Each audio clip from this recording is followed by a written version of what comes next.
Before I get started, I wanted to give whoever's listening a little bit of insight on what this podcast is about. Almost everyone has gone through a breakup of some sort, whether that be a breakup with an ex-partner or an ex-friend. Breakups are obviously devastating and hard, but they shape us into the people that we are today. My hope for this podcast is to make you realize that you aren't alone when it comes to going through a breakup. You can get through it, and hopefully learn something from it at the end of the day.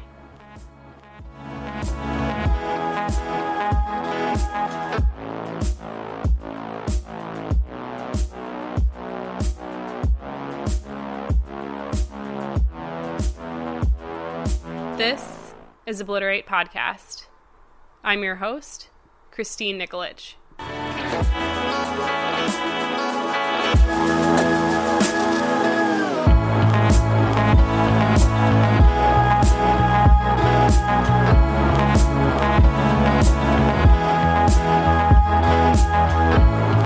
If you have any questions, comments, thoughts, or feelings about me, my guest, or just the podcast in general, feel free to email me at obliteratepodcast@gmail.com, or you can follow us on Instagram at obliteratepodcast.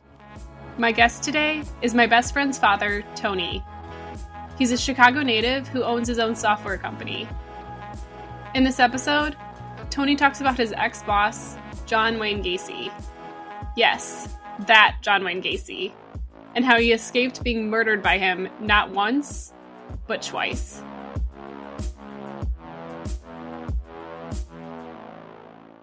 This is Tony and his ex-boss, John Wayne Gacy.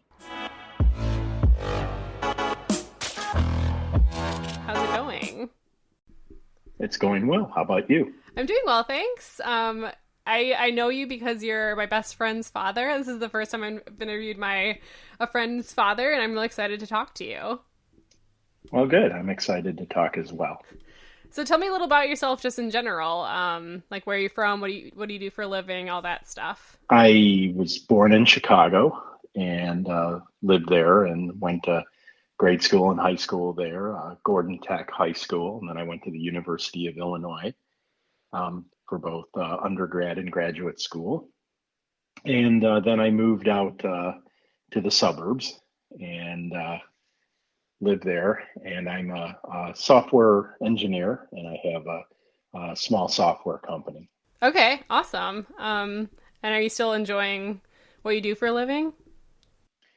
I do, but I'm hoping to retire in probably the next 2 years, so I'm looking forward to that too. That's exciting. Yeah, it is. So let's just jump into it. Who are you talking about today? You wanted to talk about John Wayne Gacy. And how did you meet John Wayne Gacy? How do you know him?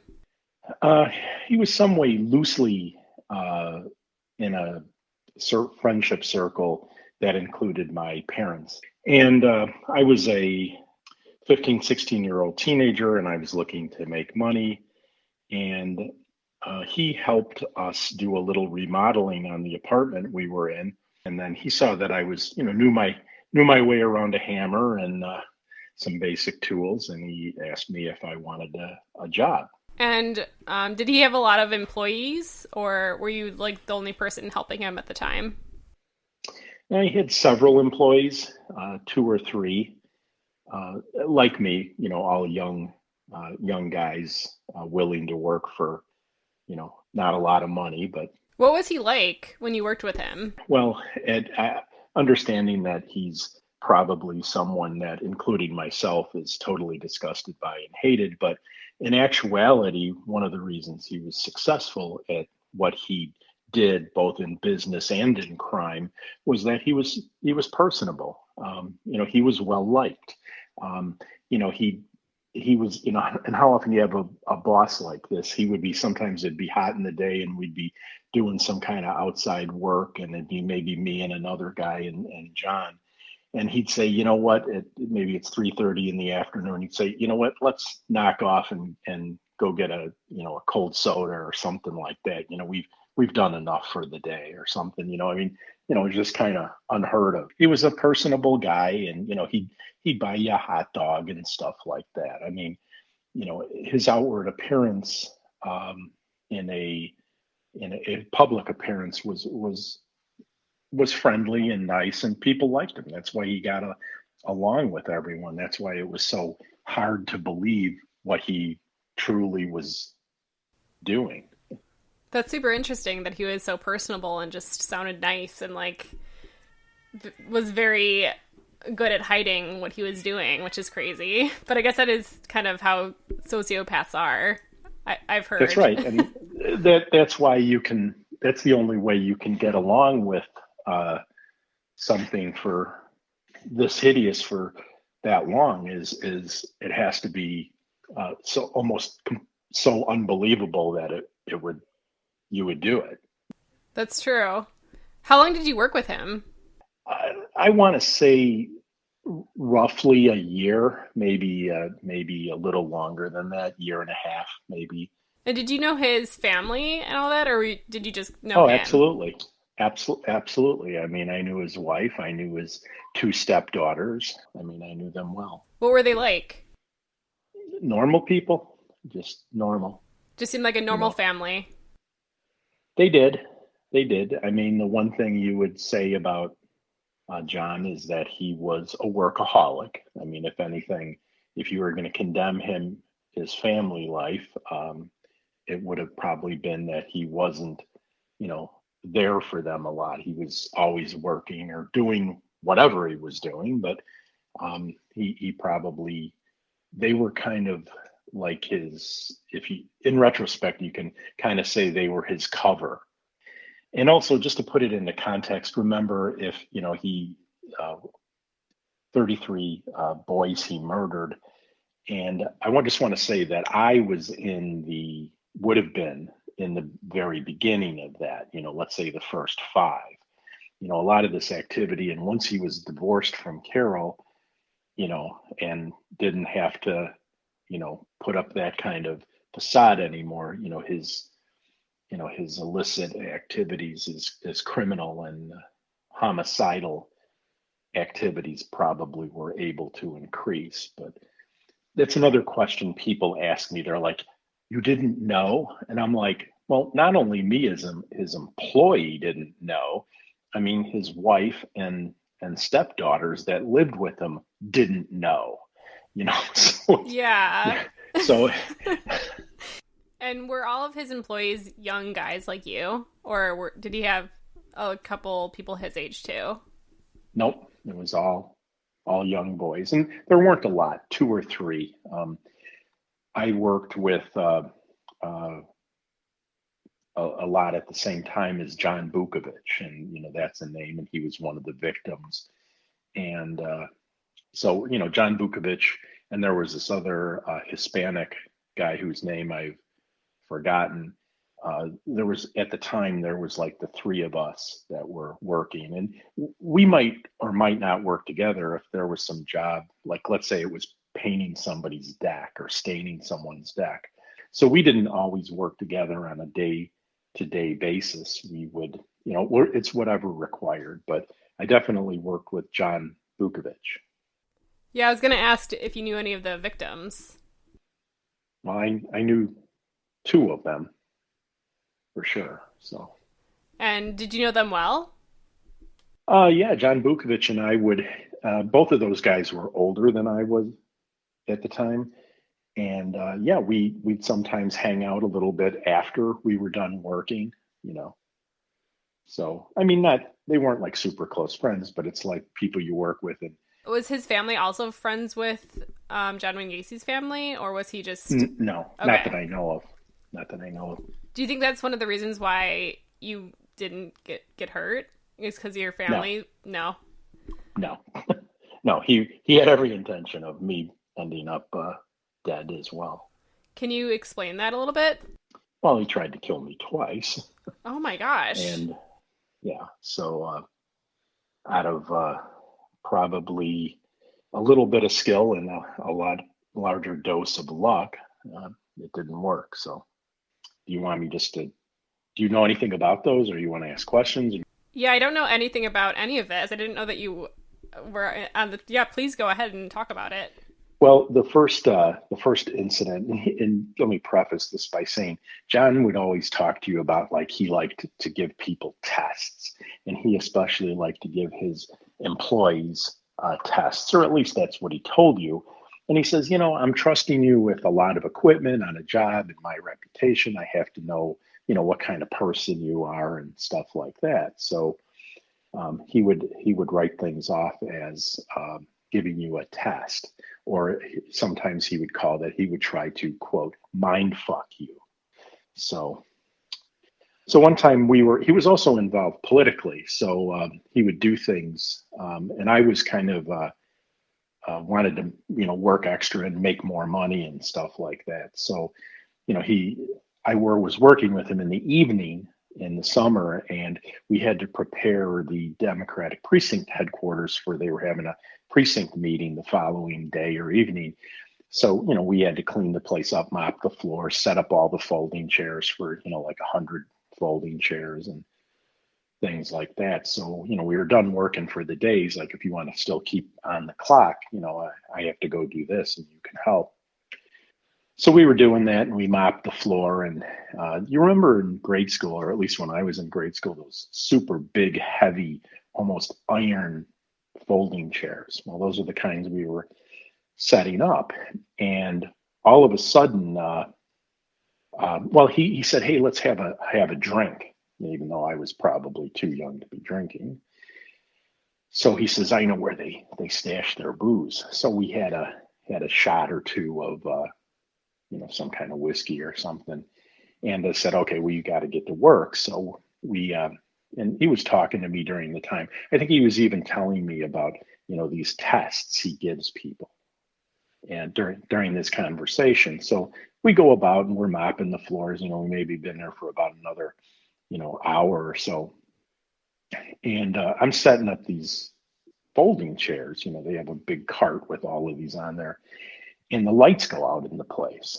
It's a little bit of lights coming through the window, a little, street lights and stuff, but, not much. And he starts coming after me and grabbing at my ass and stuff like that. And I'm like, and then you have to know a little bit about me, especially at this time in my life. I was when I was a kid, a little bit smaller. I was, average or a little smaller than average. And I learned, when you fight, to just, be crazy, right?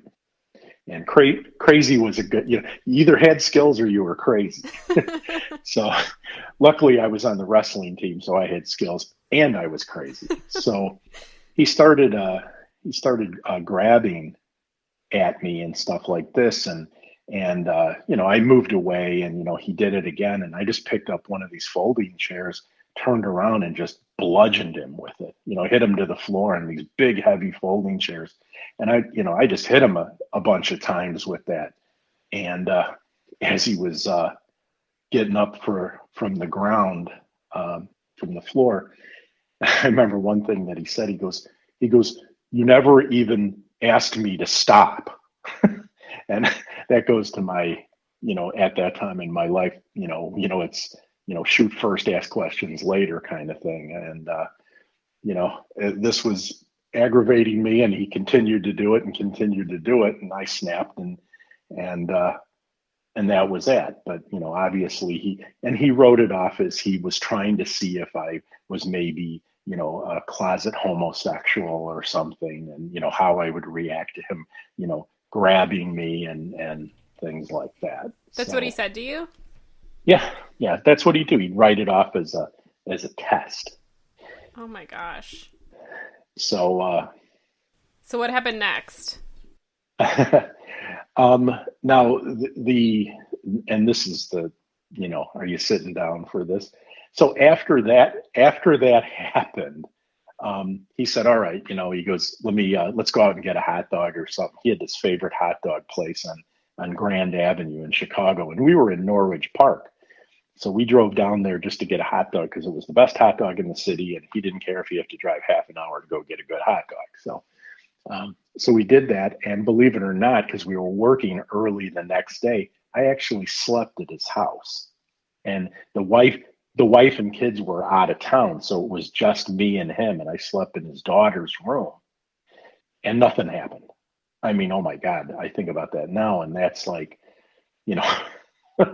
after that happened. But I figured, like he said, it was a test, and I passed the test, and and he was probably pretty feeling quite a bit of black and blue marks and stuff. So, but yeah, nothing happened, and we got up at 6 o'clock in the morning and started working again. So, Looking back, I mean, it must be so weird thinking about this and looking back and just that you still trusted him to get a hot dog, still trusted him to sleep over at the house. Did you tell your parents what had happened? no, I didn't tell anybody. Right. I think the first time I ever told the story was to the police after he was arrested. Oh wow. Okay. And so you said this happened twice.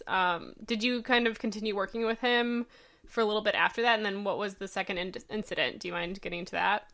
Yeah, and it was not like soon after it. It might have been months and months later. I know it was 1976 because I was probably just turned 17, and my parents were doing a little vacation, kind of going to the 13 colonies, if you will, or something, 1976 related.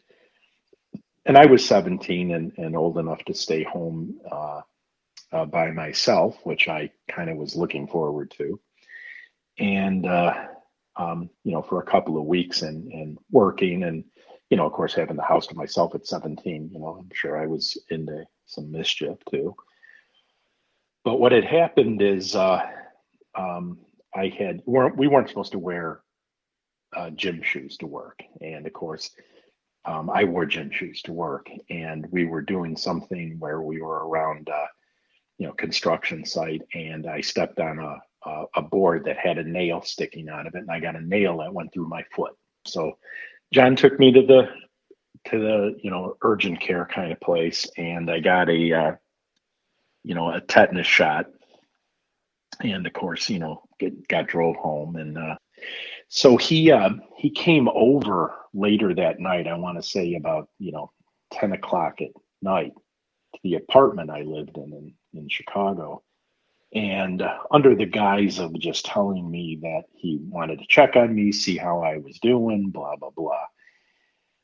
So I said okay, and then I asked him, that's great and all this kind of stuff, and he said, hey, I had been at a party earlier tonight, and I've got some wine and stuff like this. And I said, he says, oh, and I'm like, oh, all right, what the heck? And, I already was not going to be working the next day because, I had to kind of heal a little bit from this nail through my foot thing. And so he came in and, we were, I don't know, watching something on TV and having some wine, which again, I was exactly 17. And he knew I was on the wrestling team, so he did the what has become kind of his trademark move. He said, now he didn't. Later, he used to tell people, I got this handcuff trick I want to show you. He didn't do that with me.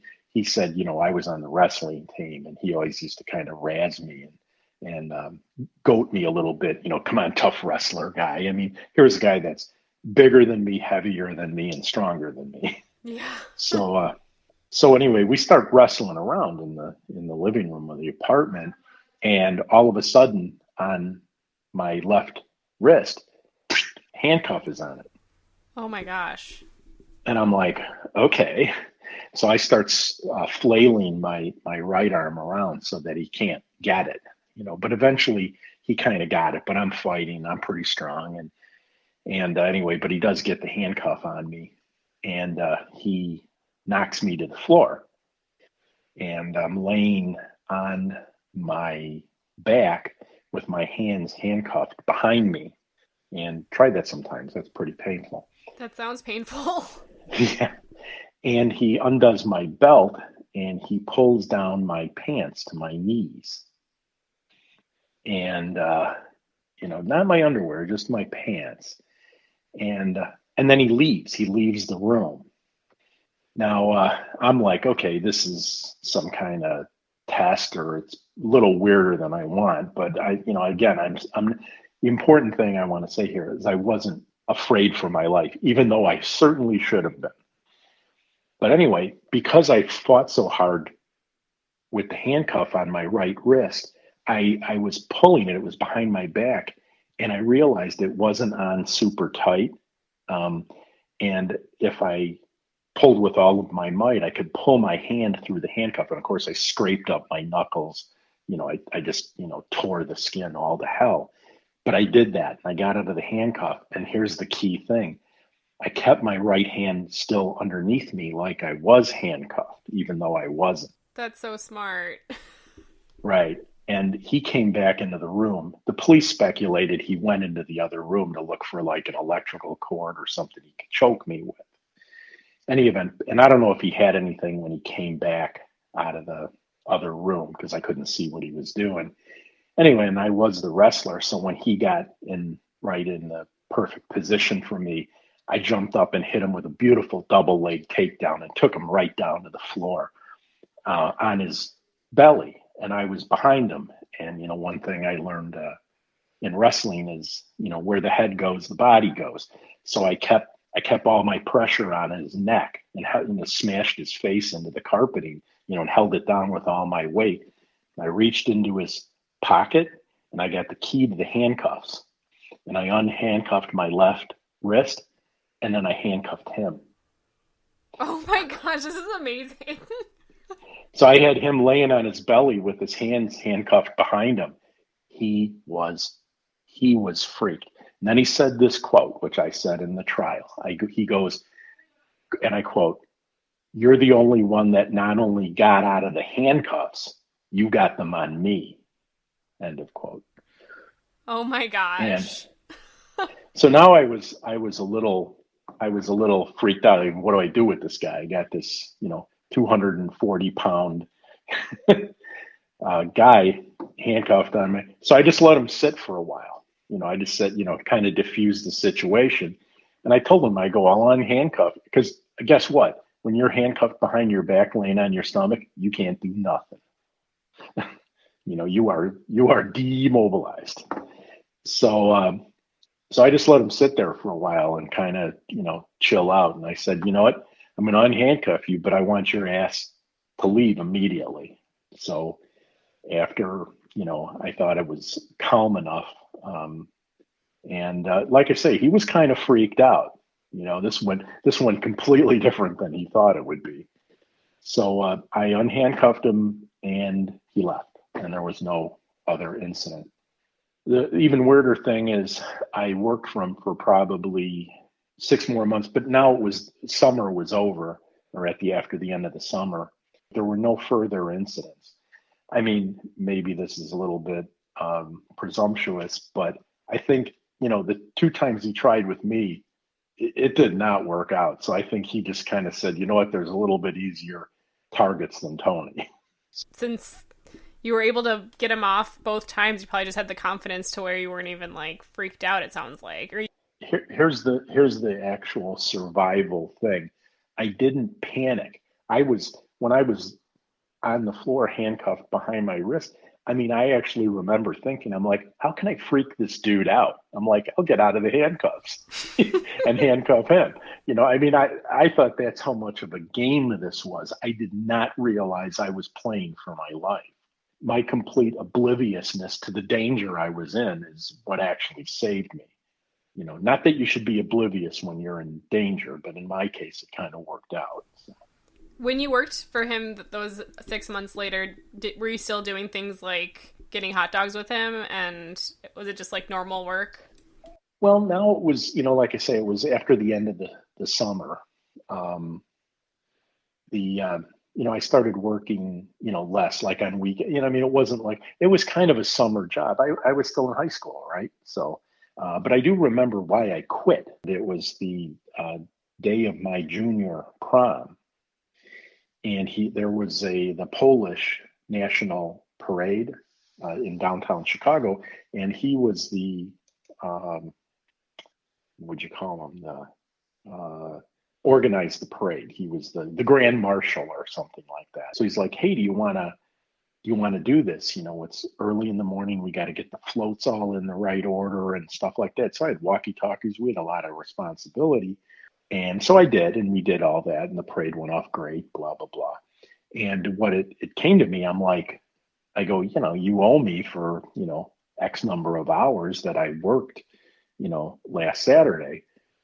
And he goes, oh, I don't get paid for that. He goes, I thought you'd want to do it just because it'd be cool to be the guy that organized the parade. And I'm like, no, on the day of my junior prom, making myself super mega tired, I, I was thinking I'm making some money here. And so we got into a squabble because he wasn't going to pay me. So I said, well, don't ever freaking call me again because, that's it. And then I don't think I ever talked to him well, I never talked to him again after that. The next kind of time it popped up was the day when he got arrested. And what happened there is I was still living with my parents, and I was working nights at UPS loading trucks. So I would get home in the morning, and I got home, and my mother, it was early in the morning because I probably went out after work and, had breakfast and stuff like that. And I got home and it was like 7 o'clock in the morning. And my mother runs up to me and she's like, oh my God, you're okay. You're okay. And I'm like, yeah, I go, I'm kind of tired, but yes, I'm fine. And she's like, John Gacy's been arrested for murder.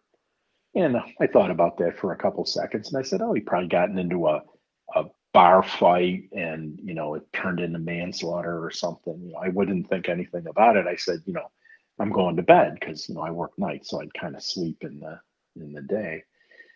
And so I did that. I went up and went to sleep. But by the time I woke up, 8 hours later, in the middle of the afternoon, the story was all over the place. And Oh my gosh. So did you end up going to the police after you heard what he had done, basically? You just went to tell your story? Is that how that happened?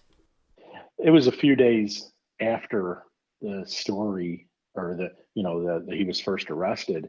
I got a call from the Chicago Tribune.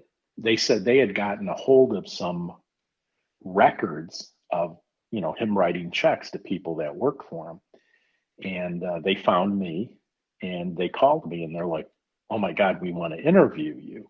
And basically a day or two after that, the police called me because they what had happened is the police were so swamped and overwhelmed digging up bodies and doing this other kind of stuff, they weren't following any kind. I mean, first of all, they knew who did this, so there wasn't a big investigation, if you will. But the police, it was a couple of days later, the police got around to reading about me in the newspaper. Like I say, a lot of the characteristics that and methodologies that he used, like the handcuffs and all that. And by the way, no one knew that yet, right? So me telling those things that then the police are finding out, they're like, oh man, what happened to Tony is exactly, it didn't turn out the same way, but that was kind of when he was, honing his skills, right?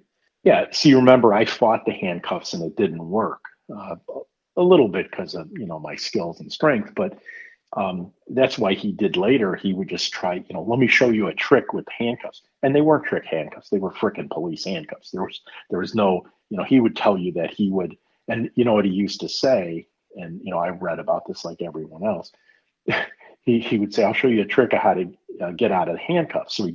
So people would hold out their wrists and let him handcuff them, and then he would go, "You know what the trick is? Having the key." Oh my gosh, what a dick! What a dick! Yeah, and then he would sodomize him and kill him. Oh jeez. So, well, so do you think you were one of the only people that got away? I guess there was one other guy. I remember when they were prepping me for the trial that I forget the guy's name. All this stuff was 45 years ago. That we did some work for him. He was I don't know if he was another contractor or something like that, but I remember John had put a rag over his face with chloroform to knock him out, and I think somehow he got away too. Because I know he was at another witness at the trial. What was the trial like? Like, what was it like seeing him?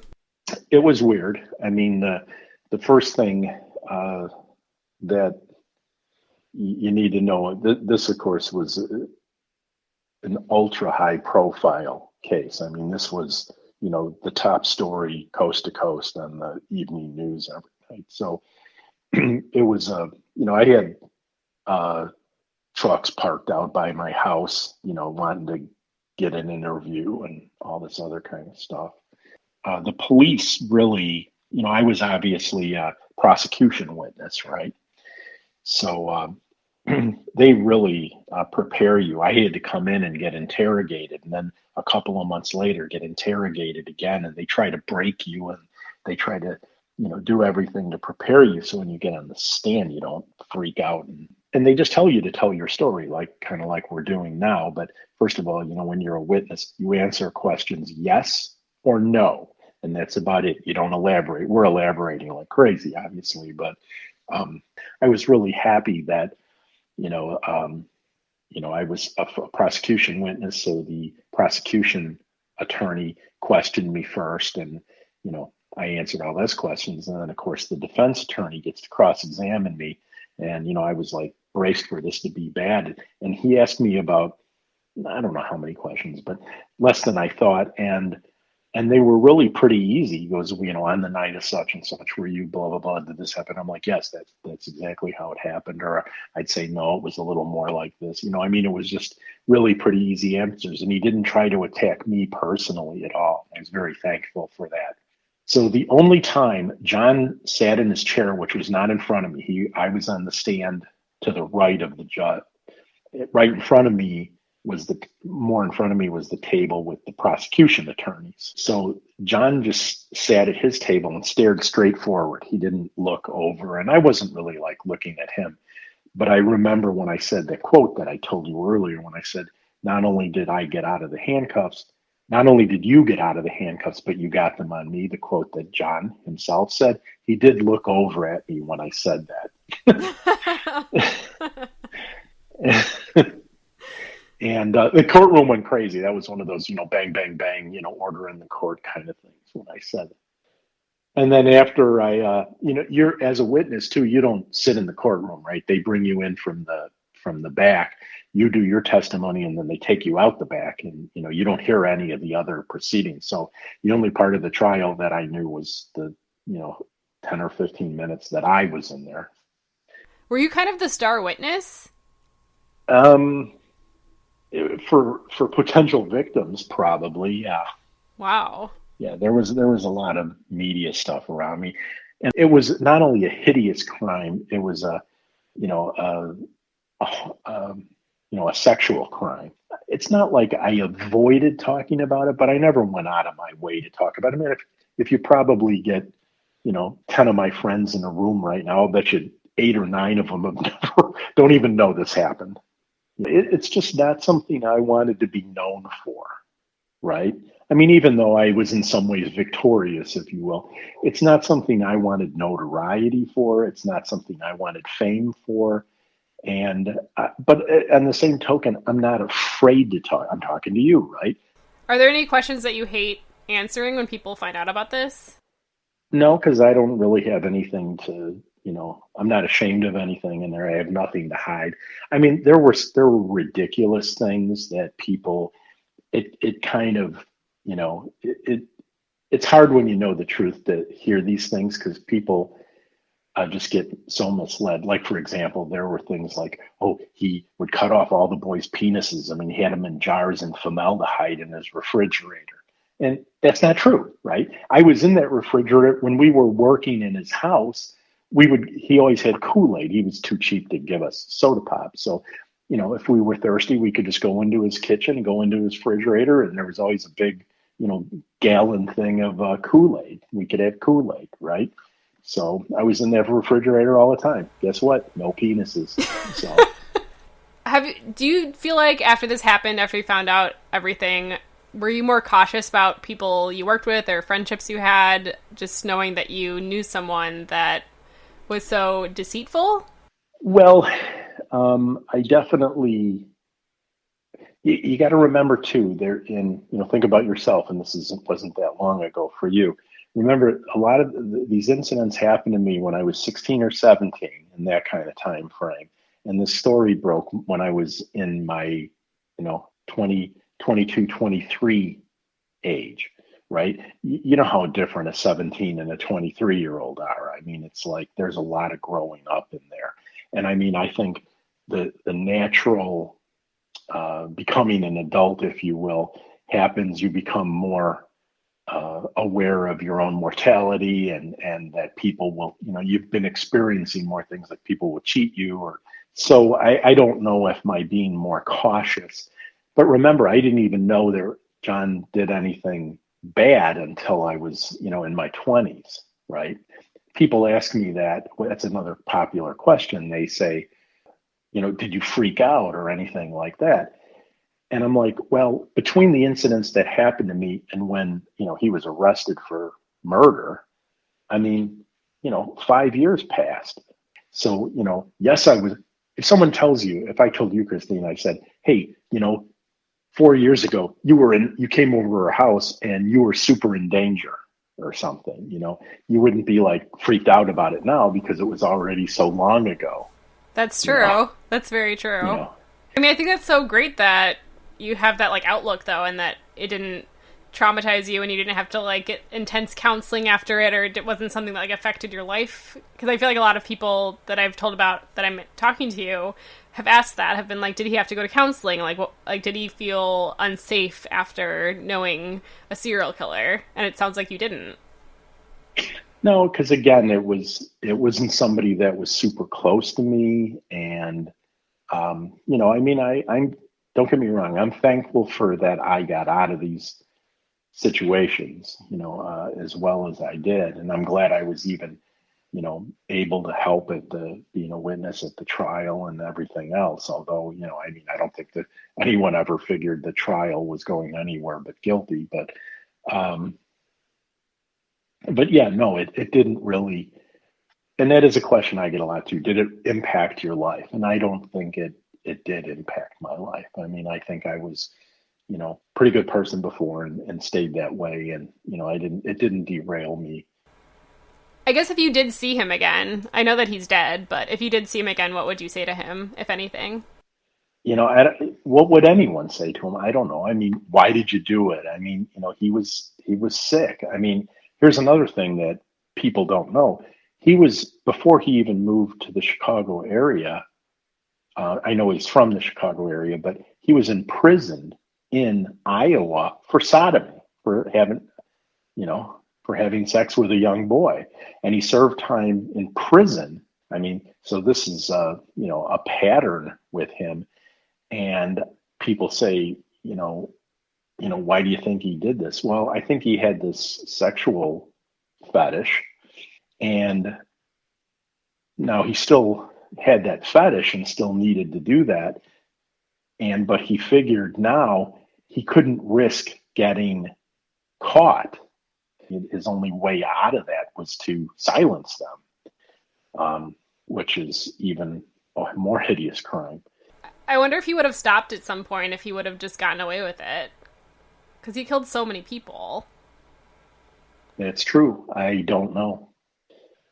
I mean, he was, not everyone was in the crawl space. Well, I could tell you about that too. I helped with a little bit of that, not in the crawl space, but um, he had these big parties every year, huge parties in his backyard, invite like a bunch of people, a lot of, local politicians and things like that. And, I never went to any of them, nor did my parents, but the he'd prepare for this party, and it was always like in July. Maybe one year it would be, a different theme. Anyway, there he was having this one themed party. It was going to be like a Hawaiian luau, so he wanted to roast a whole pig. So he's like, I have to make a barbecue pit in the yard, and out of, he wanted to make it out of brick, and make a nice thing, the size of a whole pig. And it was a big deal, and he's going to put a concrete foundation down, and everything. And so I'm digging the hole for this, to put the foundation for this barbecue pit just in his backyard, just off the driveway. And I'm digging this I know enough about construction now that, hey, this is only going to be a barbecue pit. You don't need a huge foundation for that. It's not like a house or a garage or something. So I dig down a little bit, and he's like, no, it's got to be deeper. And I'm like, what do you mean, man? It's a barbecue pit. He's like, just trust me. He goes, you think you know everything, kid. He goes, I need this pit lower. He goes, because, I'm going to pour the concrete and I'm going to, you know, build, build this barbecue pit, and I saw the barbecue pit when it was done. Sure enough, kid under the barbecue. Oh my gosh. And I dug that hole. So I don't think I would have been someone that would have been in the crawl space. That would have been beyond.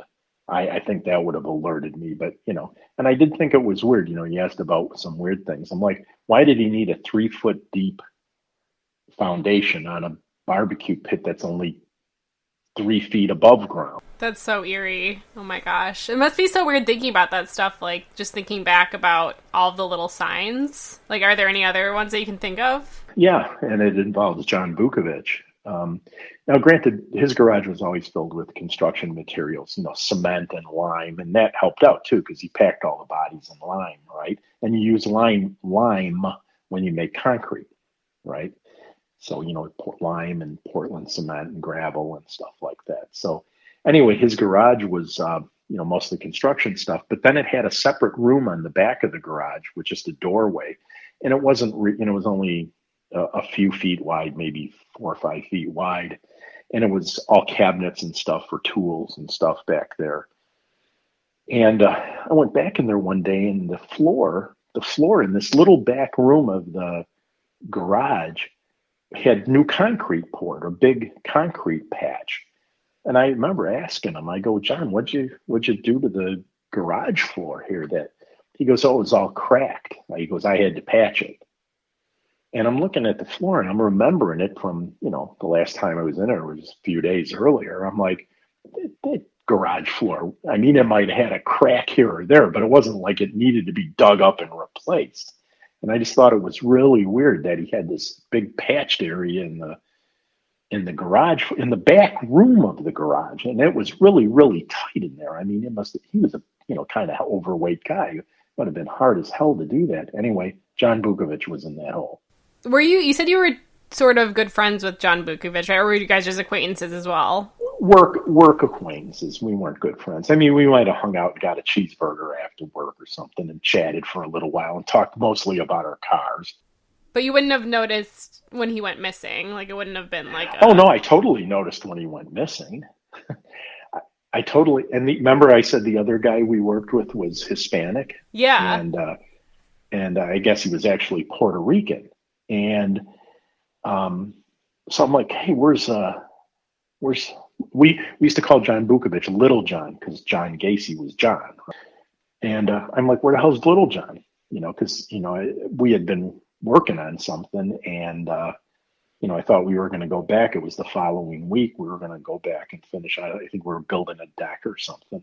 He goes, I don't know. And so John didn't show up for work for a couple of days. And then I asked John Gacy about it again. And he goes, this other guy that worked with us, this Puerto Rican kid that I can't remember his name. He says they both went to Puerto Rico. He goes, they just took off to Puerto Rico. And I'm like, wow, that's really weird. And you asked me about anything weird. I remember thinking at the time, and I actually told the police this too. I go, it was really strange because, John Bukovich loved his car. He loved his car more than I loved my car. And it'd be weird for him just to take off and go to Puerto Rico to live and leave his car. That's his prized possession, right, is his car. But I'm pretty sure that underneath the barbecue pit I dug was the Puerto Rican kid, and John Bukovich was in the garage. Now, remember, he did both of those things while he had his wife and daughters living in the house. It just scares me that that's like people are so oblivious, but it's like, / he was just so smart and was able to get away with it for so long. He's working in the garage, and you might have heard a lot of banging, but that wasn't uncommon, right? Because, you're building things in your garage, and, he's, couple of swinging the sledgehammer to bust up that concrete. And, I mean, no one thought anything about it. You don't think every time you hear a noise that, oh, it's somebody burying a dead body, That's true. What have you learned about yourself since going through this experience? Probably that I'm one lucky son of a bitch. I survived a plane crash too. So, I mean, I get somebody looking out for me, and I hope they're still doing it, because apparently I need it quite often. Was that after all this? Oh yeah, that was right before Rachel was born. You are very lucky. It's been years later, obviously. Is there anything that you still carry with you? The one thing that's kind of surprising to me, obviously back, closer to when it happened, there was all of these, interviews and stuff like that. And then, around when it happened, and then even more so kind of surrounding the trial and after the trial, people were kind of interested in the story and all of this. And, like I say, at that point, I was probably 25, 26 years old. And then it kind of died down. But for some reason, and I asked NBC about this when I had this interview 6 months ago, I go, it seems like in the last 2 or 3 years, there's been all this renewed interest in it. I mean, they said that there's actually some new details that are coming to light about some of it, is what's happening. And the other thing is, it's like the 40-year anniversary. And I didn't realize that, mass murderers had anniversaries, but apparently, apparently that there's still a lot of people that are interested in the story. So they're going to keep, telling the story. I feel like people are fascinated by serial killers in general. And he was a pretty notorious one. So I'm sure as long as you live, you'll always be asked to tell this story over and over again, unfortunately, or fortunately. Well, I don't think I have anything else for you. I just appreciate you telling me your story and talking to me and being candid and being on the show. I really appreciate it. Well, you're entirely welcome, Christine. Thank you. I hope it helps your budding career.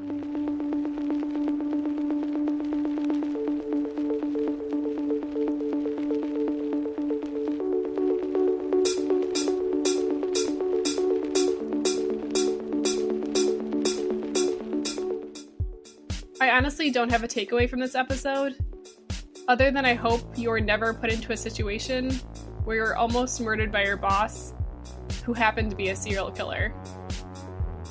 This interview left me speechless, and I feel grateful that Tony agreed to come on the show and share his story. This is the last episode of Season 3. Between the guest interviews, the editing, and the promotion, this podcast takes time, effort, and resources to share episodes with you. I'm so grateful for the continued listener support this past year, and would love to keep the show going for as long as I can. I've set up a Patreon where you can quickly and easily support Obliterate Podcast. I'm asking for as little as $2 a month, but you can contribute as much or as little as you want. If Obliterate is part of your podcast rotation and you love what I'm doing, please visit patreon.com/obliteratepodcast and support the show any way you can. Obliterate Podcast is produced by me, Christine Nikolic. Special thanks to Diala for providing the theme music. Please follow Obliterate Podcast on Instagram. And if you have any questions, feedback, or are interested in being a future guest, feel free to email me at obliteratepodcast@gmail.com. Please like, subscribe, comment, and share this podcast with your friends and family. And thanks so much for listening. My name's Christine Nikolic, and this is Obliterate Podcast.